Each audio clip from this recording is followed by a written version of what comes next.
함께 나누실 하나님의 말씀은 마태복음 3장 1절에서 6절 말씀과 13절부터 17절까지 말씀입니다. 마태복음 3장 1절부터 6절 말씀과 13절부터 17절 말씀 제가 봉독하겠습니다. 그때에 세례 요한이 이르러 유대 광야에서 전파하여 말하되 회개하라 천국이 가까이 왔느니라 하였으니 그는 선지자 이사야를 통하여 말씀하신 자라. 일러스되 광야에 외치는 자의 소리가 있어 이르되 너희는 주의 길을 준비하라 그가 오실 길을 곧게 하라 하였느니라. 이 요한은 낙타털 옷을 입고 허리에 가죽띠를 띠고 음식은 메뚜기와 석청이었더라. 이때에 예루살렘과 온 유대와 요단강 사방에서 다 그에게 나아와 자기들의 죄를 자복하고 요단강에서 그에게 세례를 받더니 13절부터입니다. 이때에 예수께서 갈릴리로부터 요단강에 이르러 요한에게 세례를 받으려 하시니 요한이 말려 이르되 내가 당신에게서 세례를 받아야 할 터인데 당신이 내게로 오시나이까. 예수께서 대답하여 이르시되 이제 허락하라. 우리가 이와 같이 하여 모든 의를 이루는 것이 합당하니라 하시니 이에 요한이 허락하는지라. 예수께서 세례를 받으시고 곧 물에서 올라오실새 하늘이 열리고 하나님의 성령이 비둘기같이 내려 자기 위에 임하심을 보시더니 하늘로부터 소리가 있어 말씀하시되 이는 내 사랑하는 아들이요 내 기뻐하는 자라 하시니라. 아멘. 마태복음 3장은요 세례 받으시는 성자 하나님, 성자 예수님을 통해서 우리에게 예수님께서 누구이신지, 예수님께서 무엇 때문에 오셨는지를 잘 보여주십니다. 예수님께서 누구이시며 왜 사람이 되셨는가를 보여주시는 계시의 말씀입니다. 본문에서 말씀하시는 세례가 무엇이며 누가 세례를 받는지를 살피고 예수님께서 세례 받으시는 의미에 집중하도록 하겠습니다. 3절에서는요 아주 특별한 사건이 지금 일어나고 있음을 우리에게 알려줍니다. 3절 하반절에 보시면 광야에 외치는 자의 소리가 있어 이르되 너희는 주의 길을 준비하라 그가 오실 길을 곧게 하라. 이 이사야 선지자를 통하여 말씀하셨던 예언의 말씀이 지금 이루어지고 있다라는 말씀입니다. 이사야 선지자를 통하여서 어떻게 말씀하셨는지를 이사야 40장 3절과 4절을 통해서 잠깐 살피겠습니다. 외치는 자의 소리여 이르되 너희는 광야에서 여호와의 길을 예비하라 사막에서 우리 하나님의 대로를 평탄하게 하라.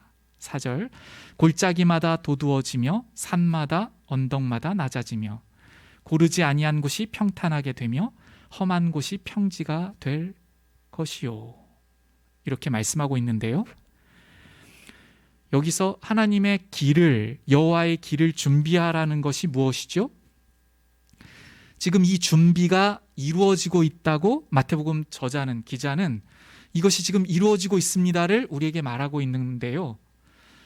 어떻게 이루어지고 있습니까? 여호와 하나님의 길을 어떻게 준비하고 있죠? 문자적으로 주님께서 오시는 길을 준비하기 위하여서 그 오시는 길을 평탄하게 하는 어떤 공사를 해야 될까요?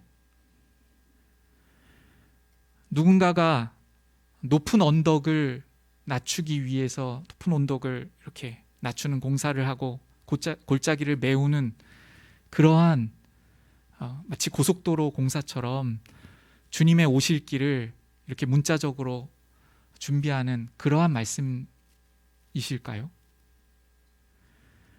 이 말씀은 높아지고 높아진 사람의 마음을 그리고 너무나도 깊은 골짜기와 같이 범죄에 빠져서 도무지 빛이 들어가지 않는 그러한 어두움의 마음을 주님께 돌이킬 수 있도록 주님의 백성의 마음을 예비하라, 주님의 백성의 마음을 준비시키라 하시는 말씀입니다.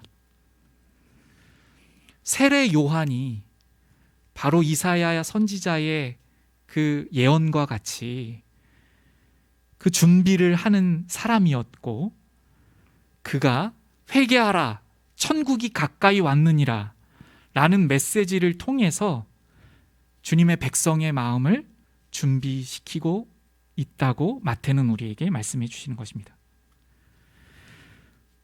세례 요한은 회개하라, 천국이 가까이 왔느니라 이렇게 외치고 있는데요, 이 메시지는요, 하나님의 나라가 아주 가까이에 왔는데 회개하지 아니하면 들어갈 수가 없기 때문에, 곧 구원받을 수 없기 때문에 이 메시지를 듣고 하나님의 나라에 회개함을 통하여서 완전히 죄를 버리고 죄에서 돌이킴을 통하여 하나님의 나라에 들어가야 함을 전하고 있습니다.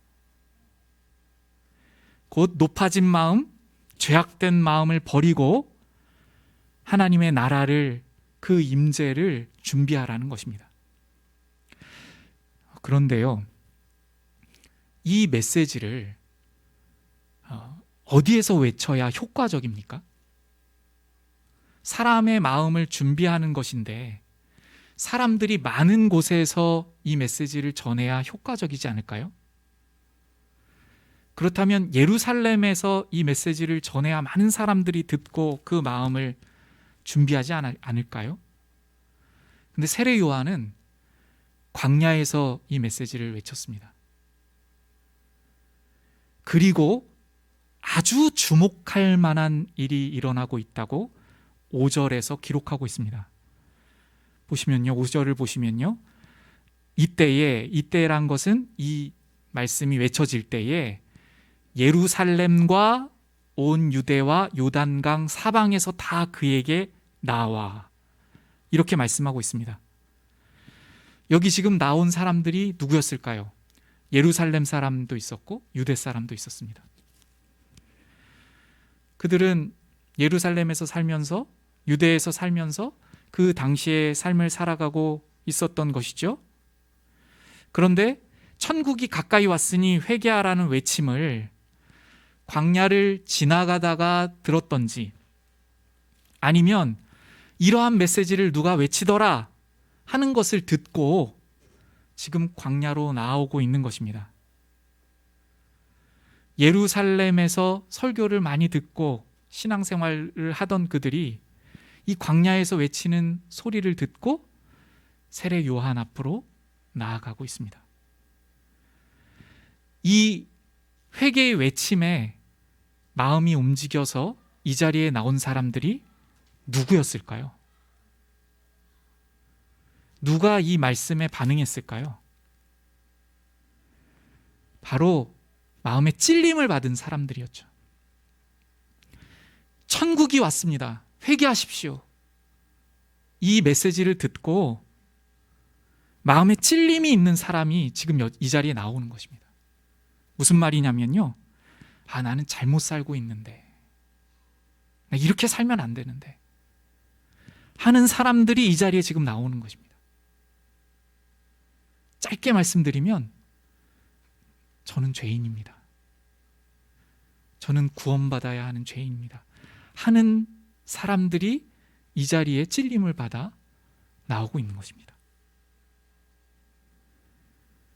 그리고 어떻게 합니까? 6절에 보시면 자기들의 죄를 자복하고 라고 말씀하고 있습니다. 기록하고 있습니다. 자신들이 지은 죄를 부끄러워하며 자신이 그렇게 죄악된 삶을 살았다는 것을 고백하고 있다는 것입니다. 이 고백과 이 회개의 장면은요, 마치 우리나라에서 1907년에 일어났던 평양 대붕에서 시작된 그 회개의 장면을 떠올리게 합니다. 칼 크레체트 선교사는요, 그가 본국으로 보내는 보고서에서 이러한 기록을 합니다. 해주의 한 교회에서 일어난 회개의 역사를 이렇게 기록하는데요. 설교 후 회개의 역사가 사람들에게 임하여 남자, 여자, 어린아이 모두 자신들의 죄로 인해 애통하는 심령으로 부르짖으며 공개적으로 그것들을 고백하고 용서를 구하였다. 그러한 죄로 인한 애타는 투쟁과 몸부림과 절규를 나는 전에는 결코 보지 못했다. 목사였고 선교사로서 우리나라에 복음을 전하러 온 이 선교사가 이러한 고백을 합니다. 결코 이러한 순간을 본 적 없었다고 말이죠. 그런데 진정한 회개는요, 단순히 죄를 입술로 말하는 것으로 끝나는 것이 아닙니다. 평양대부흥의 기록을 보면 그렇게 죄를 고통스럽게 고백한 사람들이, 어떤 사람은 자신의 훔쳤던 것을 가지고 그 주인에게로 가서 용서를 구하며 돌려주고, 어떤 사람은 경찰서에 가서 자신이 저지른 그 죄를 고백하고 그렇게 체포가 되고, 심지어 살인했다고 그렇게 자수를 하고, 아내를 독살했다고 많은 성도들 앞에서 고백을 하고 쓰러지기도 하고, 그리고 자수를 하기도 하는 그러한 모습들이 일어났습니다. 어떤 사람은 한 여인과 결혼하자고 속여서요, 그 여인을 돈을 받고 팔았다고 합니다. 그런데 예수님을 믿고 이 회개의 현장에서 그것을 고백하고 그 여인을 찾아가서 그 판 주인에게 가서 돈을 되갚아주고 그 여인을 풀어주는 일도 있었다고 합니다. 이렇게 죄에서 돌이키고, 그리고 완전히 그 죄악된 것을 책임지고 하는 것이 진정한 회개이죠. 세례 요한의 회개의 외침을 듣고 온 사람들 중에는 당시에 군인들과 세리가 있었다고 함을 누가복음에서는 기록하고 있습니다. 그들이 이렇게 묻습니다. 당시에 세리니까요, 그 유대인들의 물질을 중간에서 가로채고 세금을 거두면서요, 그랬던 삶을 살았던 그들이 아닙니까? 세례 요한에게 이렇게 말합니다. 우리가 어떻게 살아가야 할까요? 그러니까 이것은 죄를 고백한 것으로 끝난 것이 아니라 정말 어떻게 주님 앞에서 바르게 살아갈 것을 묻는 그러한 회개였습니다. 삶을 바꾸기로 결단하는 그러한 회개의 현장이 지금 일어나고 있는 것입니다. 이렇게 특별한 죄로부터 애통하며 돌이키고 또 하나님께로 바른 삶으로 나아가기를 원하는 그러한 성령의 역사하심이 지금 유대 광야에서 일어나고 있습니다. 6절을 다시 보여주시면 자기들의 죄를 자복하고 요단강에서 그에게 세례를 받더니, 사람들은, 여기에 나온 사람들은, 죄의 찔림을 받아 나온 사람들은요, 자신의 죄가 반드시 씻겨져야 함을 고백하면서 세례를 받았습니다. 죄인인 자신은 죽고 새롭게 태어나는 의미로서 세례를 받고 있는 것입니다. 그러니까 세례를 받는다는 것은 자신이 죄가 씻겨져야 할 사람임을 증인들 앞에서 고하고, 그리고 자신은 죽고, 그러한 자신은 죽고 새롭게 살아갈 것을 소망함으로, 소원함으로, 결단함으로 세례를 받는 것입니다. 그런데 성경은 바로 그 자리에 예수님께서 나오셨음을 말씀하십니다. 13절을 보시면 이때에 예수께서 갈릴리로부터 요단강에 이르러 요한에게 세례를 받으려 하시니, 이렇게 말씀하십니다. 예수님께서 지금 무엇을 하시려고 하신다고요? 세례를 받으려고 하십니다. 세례를 누가 받는 것이죠? 오늘 본문을 보았을 때 누가 세례를 받으러 나왔죠? 마음의 찔림을 받고 나는 이렇게 살면 안 되겠다고 하고 죄인임을 고백하고 통회하고 자복하는 그 죄인들이 받는 것이 세례입니다. 자신을 부끄럽게 여기며 자신의 죄를 고하는 사람들이 받는 것이 세례죠. 그런데 성자 하나님께서, 성자 예수님께서 세례를 받으려고 하고 계십니다. 예수님께서 씻어야 할 죄가 있으십니까? 몇 분만 대답을 하시는 것 같아요. 예수님께서, 성자 하나님께서 죄를 씻어야 하시는 분이십니까? 그렇지 않죠. 그러면 예수님께서 뭔가 새롭게 시작하셔야 하시는 분이십니까? 그렇지 않죠. 그런데 예수님께서는 왜 세례를 받으시려고 하시는 것입니까? 이 성령의 역사, 이 성령이 불과 같은 역사, 이 회개의 역사가 일어나는 장소로 예수님께서 오셔서 그 세례 받을 것을 기다리시고 순서에 따라 예수님께서 세례를 받으시려고 하시고 계신데 왜 지금 이곳에 나오셨죠? 제가 다른 방법으로 질문을 드리겠습니다. 십자가는 누가 져야 하는 것입니까? 십자가는 죄인이 져야 하는 것입니다. 예수님께서 우리를 대신해서 십자가를 지셨습니다. 예수님께서 세례를 받으시는 것도 마찬가지입니다. 죄가 없으신 예수님께서 우리와 같이 되셔서, 즉 죄인과 동일시 되셔서 세례를 받으실 필요가 없으신 분께서 세례를 받으시고 계시는 것입니다. 우리와 완전히 같아지시는 장면입니다. 또한 예수님께서 왜 오셨는가를 보여주시는 장면입니다. 주님께서 우리를 대신하셔서 죄를 지시고 하나님의 어린 양으로서 우리의 죄의 그 대가를 다 받으시기 위하여서 오신 그 구원자이심을 나타내 주시는 것입니다. 예수님께서는 이렇게 완전히 우리와 같아지셨습니다.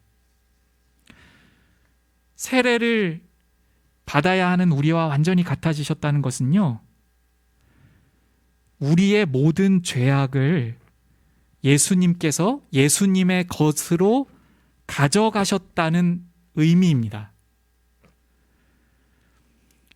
그러니까 설명드리면, 우리가 은밀하게 지은 죄악들, 오랫동안 원한을 풀지 않고 악독을 마음에 두고 살아왔던 그러한 죄악들, 자신의 이익을 위하여 악한 방법으로 속이며 이익을 취한 죄악들, 마음속에서 누군가를 때리고 죽이는 증오와 미움과 그러한 죄악 때문에 누군가를 향할 때 마음에 또 눈에 독을 품고 그렇게 살아갔던 그 죄악들, 그리고 다윗과 같이 욕망으로 인하여 간음죄를 범하고 혹은 마음으로 간음죄를 범하는 모든 음란의 죄악들, 그리고 그 죄악들을 감추기 위하여서 살인까지도 범하는 그러한 모든 죄악들을 예수님께서 행하신 것처럼, 예수님께서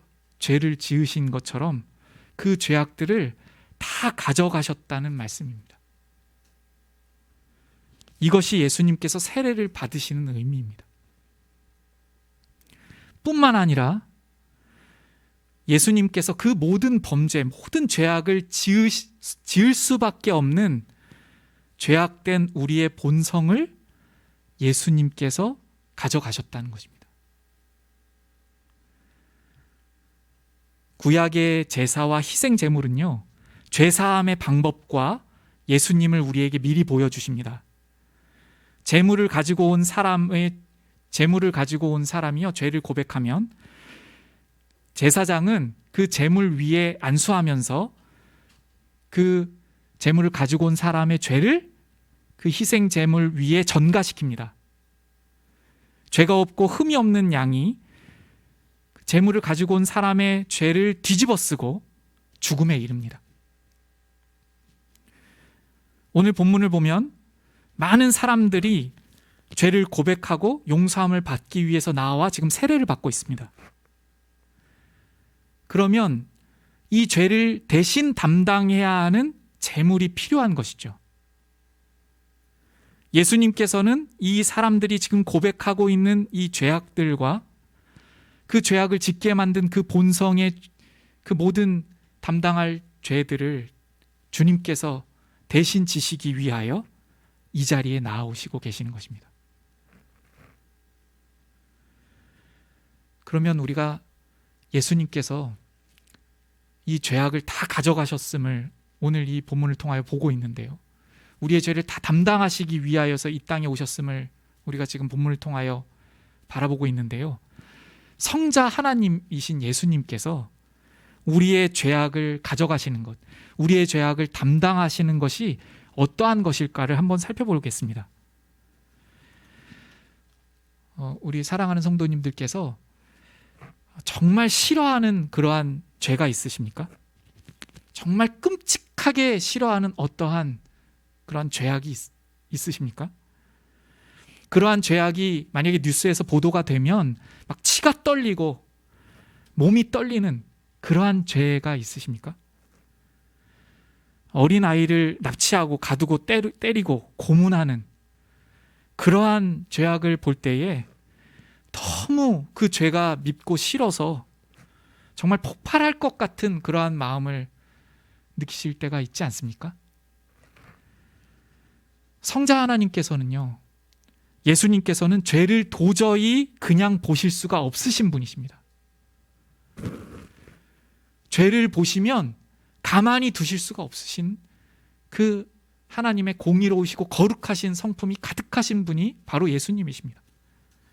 그러니까 죄와 함께 하실 수가 없으신 분이시죠. 죄를 격돌하시며 죄를 완전히 없이 하시며 죄를 심판하셔야만 하시는 분이 바로 예수님이십니다. 그런데 이 성자 하나님께서, 이분께서 우리와 같은 몸을 입으시고 우리와 같이 죄인이 되셨습니다. 마치 우리가 가장 싫어하는 아이들을 학대하고 때리고 하는 그 죄를, 내가 가장 싫어하는 그 죄를 내가 뒤집어 쓰는 것과 같은 그러한 것입니다. 만약 여러분, 우리가 이러한 죄를 뒤집어 쓰는 것을 우리가 경험한다면 어떠실 것 같습니까? 내가 하지도 않은 죄악을 내가 뒤집어 쓰고 그 죄인이 된다. 여러분, 어떠한 마음이실 것 같으세요? 혹시 그래도 하나님께서는 아시니 다른 사람들이 다 오해해도 괜찮다라고 생각하는 분이 있으실까요? 그런데 예수님께서 이 죄악을 담당하시는 것은요, 성부 하나님께서 성자 예수님을 보실 때 바로 그 죄악을 범하고 그 죄악된 본성을 가진 그러한 우리 죄인과 같이 성부 하나님께서도 보신다는 것을 의미합니다. 성부 하나님께서 예수님을 우리와 같이 보시지 아니하시고 그 진노의 잔을 예수님께 부으시지 않으시면 우리는 구원받을 수가 없습니다. 성자 예수님께서 우리와 같이 되시지 않으시면 우리는 구원받을 수가 없습니다. 이 길을 열어주시지 않으시면 우리가요, 아무리 그 죄를 아파하고 통곡하고요, 그리고 우리가 그 죄를 통곡하고 아파한 순간부터 돌이켜서 다시는 죄를 짓지 않고 살아도요, 예수님께서 이 죄악을 다 담당하시지 않으시면, 가져가시지 않으시면, 그리고 성부 하나님으로부터 그 죄악의 진노를 다 받지 않으시면 우리는 구원받을 수가 없습니다. 아무리 우리가 죄를 고백하고 애통하고 울고 우리의 삶을 돌이킨다고 하여도요. 오늘 본문은 바로 예수님께서 우리를 구원하시기 위하여서 우리의 죄를 다 뒤집어 쓰시고 성부 하나님으로부터 죄인으로 취급당하시는 그 죄의 제물이 되시기 위하여 오신 예수님이심을 보여주시고 있습니다. 예수님께서는요, 우리를 너무나 사랑하셔서 우리와 같이 되시지 않으실 수가 없으셨습니다. 사랑은 그 대상의 고통을 자신의 고통으로 생각하는 것이 사랑입니다. 예수님께서는 우리를 너무나도 사랑하셔서 우리가 죄의 본성으로 시달리고 결국은 심판으로 가는 우리를 그냥 내버려 두실 수가 없으셔서 우리와 같이 되셨습니다. 대신 죽으시기 위해서 그 너무나도 크신 사랑 때문에 우리와 같이 되시고 죄의 몸을 입으시고 이 자리에 오신 것입니다. 이토록 우리를 사랑하시는 분이 예수님이심을 오늘 마태복음 3장이 우리에게 선언하여 주시고 선포하여 주시고 계십니다. 이 순간 이 세례를 받으시는 예수님께서 우리를 구원하시기 위하여서 세례를 받으시는 이 순간 성부 하나님께서 얼마나 기쁘셨으면 이 하나님의 기쁘신 아들을 위하여 바로 선포하십니다. 17절 보시면 이는 내 사랑하는 아들이요 내 기뻐하는 자라. 성부 하나님께서 지금 이 말씀을 안 하실 수가 없으신 것입니다.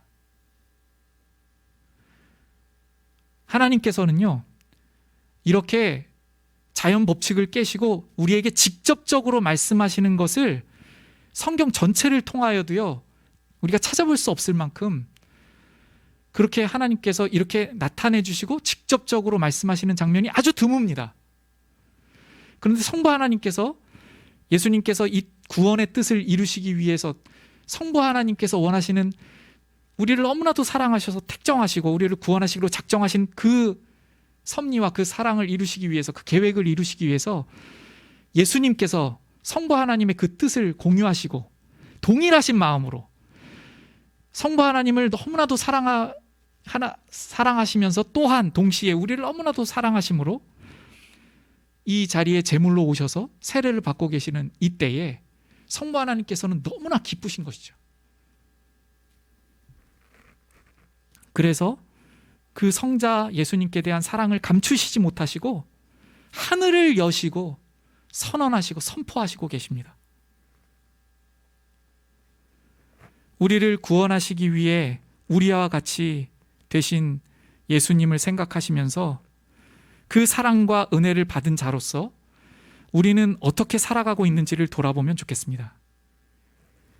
우리는 예수님께서 성육신 하셔서 우리와 같이 되시는 이 사랑으로 우리를 절절하게 사랑하여 주셨는데 우리는 그 사랑에 오늘 어떻게 반응하며 살아가고 있습니까? 그 거룩하신 예수님께서 도무지 죄와 함께 하실 수 없으신 그분께서 모든 죄를 다 뒤집어 쓰시고 죄인과 같이 되어 주셨는데 우리는 날마다 그 죄인으로 되어서 십자가에 죽으신 그 주님과 연합하고 있습니까? 주님께 우리의 삶을 드린다는 것은 우리의 삶을 우리의 뜻대로 살아가는 것이 아닙니다. 예수님께서 십자가에 못 박히시는 그 죽음에 내가 함께 죽는 것입니다.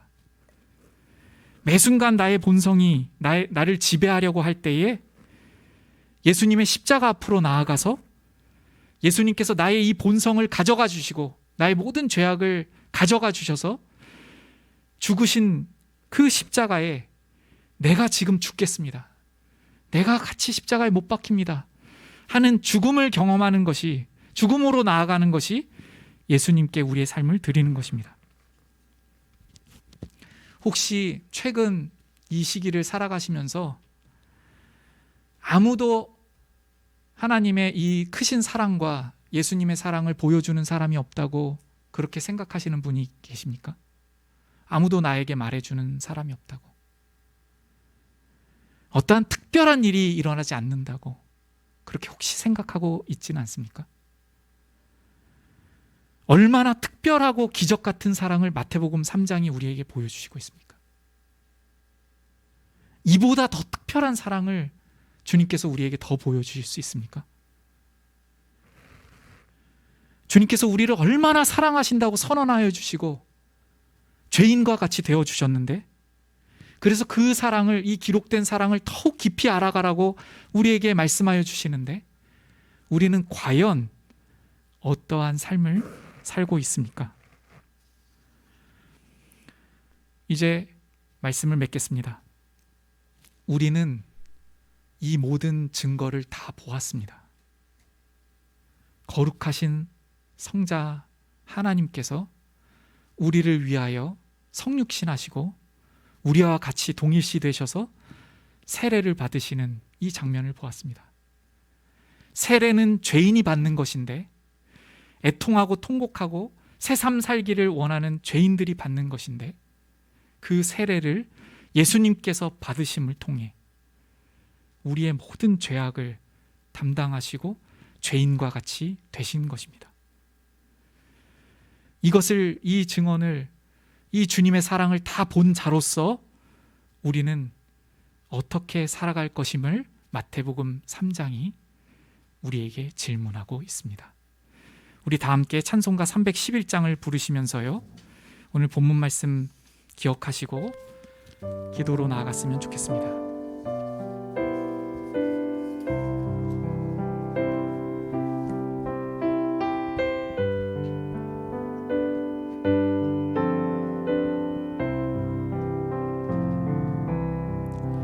내 너를 위하여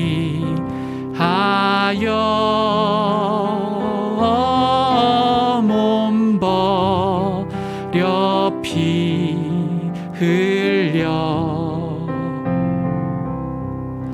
내 죄를 속하여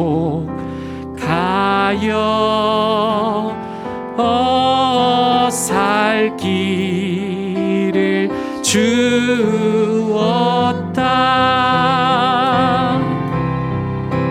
널 위해 몸을 주건만 너 무엇 주느냐.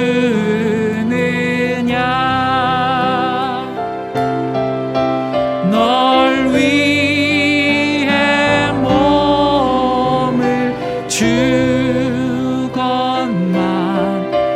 너 무엇 주느냐. 아버지 보좌와 그 영광 떠나서 아버지 보좌와 그 영광 떠나서 밤 같은 세상에, 밤 같은 세상에 애만 백성 구하려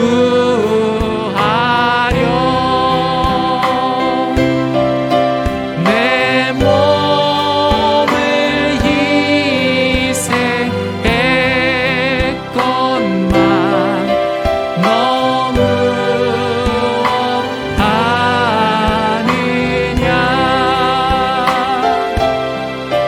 내 몸을 희생했건만 너 무엇 아느냐. 우리 반주에 맞추어서요, 잠시 기도로 나아갔으면 좋겠습니다. 지금 기도로 나아가실 때에요, 평소처럼 습관대로 기도를 시작하지 마십시오. 무엇을 내가 구하고 있는지를 깊이 생각하고 주님을 기억하시면서 기도를 시작하십시오. 우리가 평소에 기도하던 대로, 기도하던 습관대로 중언부언하지 마시고, 오늘 이 마태복음이 우리에게 선언하여 주시고 나타나여 주시는 그 주님의, 우리와 같이 동일시 되시는 주님의 그 사랑 앞에서 우리의 고백으로 주님 앞에 나아가기를 원합니다. 같이 반주에 맞춰 기도드리겠습니다.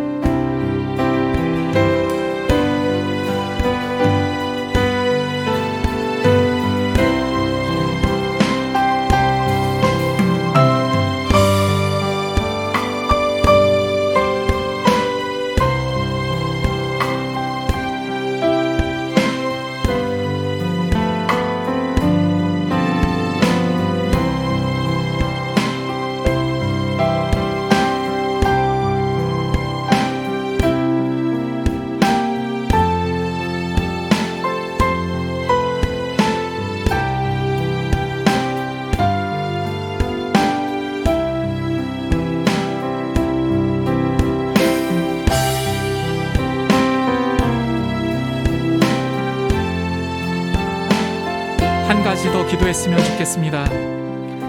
주님께서 어떻게 우리를 사랑하여 주셨는지, 주님께서 누구이신지를 이미 성경의 말씀으로 우리에게 기록하여 주셨습니다. 그런데 이때에 우리가 이 시기를 살면서 우리는 모일 수 없고 우리의 모임을 우리가 연기하고 있는 이 시대에 우리는 과연 주님께서 누구이신지를 알기 원하며 이 계시의 말씀 앞으로 나아가고 있습니까? 주님의 놀라우신 그 사랑 앞으로 우리가 나아가고 있습니까? 우리의 모습을 돌아보시면서 잠시 기도드리신 후에 성경 말씀을 붙들기를 소원하는 결단으로 기도드리시고요, 3절과 4절로 찬양 올려드리시고 축도로 예배를 마치겠습니다.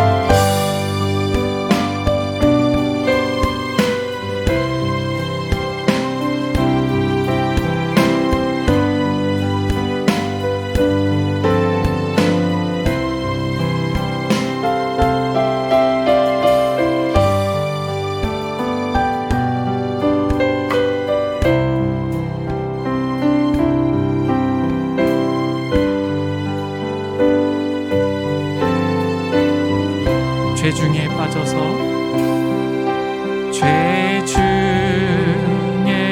빠져서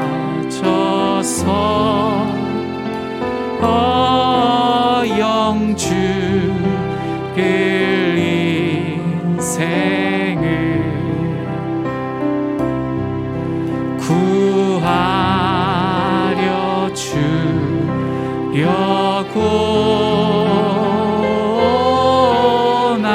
피를 흘렸다. 4절입니다. 한없는 용서와 한없는 용서와 참 사랑 가지고 세상에 내려와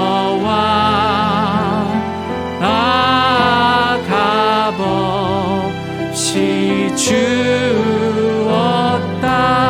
내 죄를 대속했건만 내 죄를 대속했건만 너무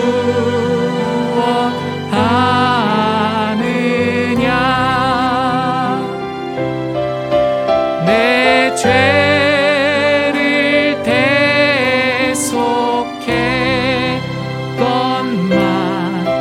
너무 못하느냐. 제가 기도드리고요, 축도로 예배를 마치겠습니다.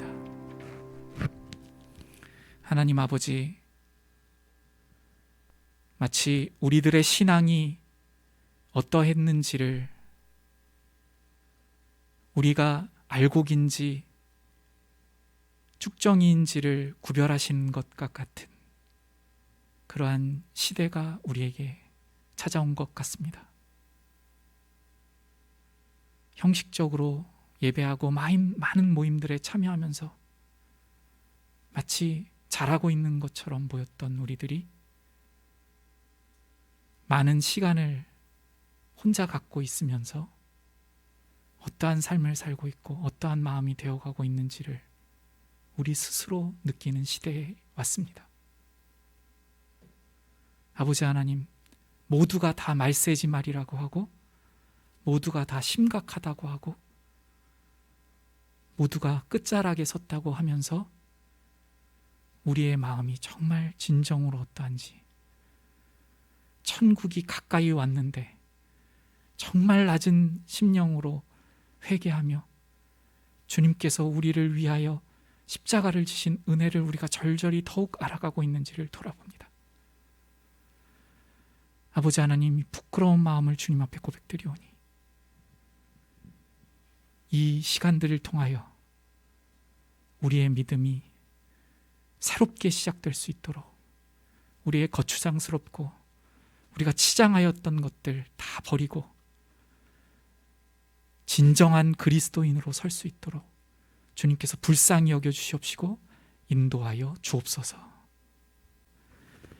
지금은 교회의 머리 되신 우리 주 예수 그리스도의 은혜와 아버지 하나님의 아들을 내어주신 만극하신 사랑하심과 성령 하나님의 우리 안에 내주하여 주셔서 우리를 감동하시며 인도하시며 보호하여 주시는 역사하심이 말씀 앞에서, 계시의 성경 말씀 앞에서 우리와 같이 죄인이 되시는 사랑, 그 크신 사랑을 보여주신 은혜 앞에 어떻게 해서든지 화답하며 살기를 소원하는 십자가 생명교회 모든 성도님 머리머리 위에, 함께 예배를 드린 모든 권속들 위에 이제로부터 영원까지 항상 함께 계시옵기를 축원드리옵나이다.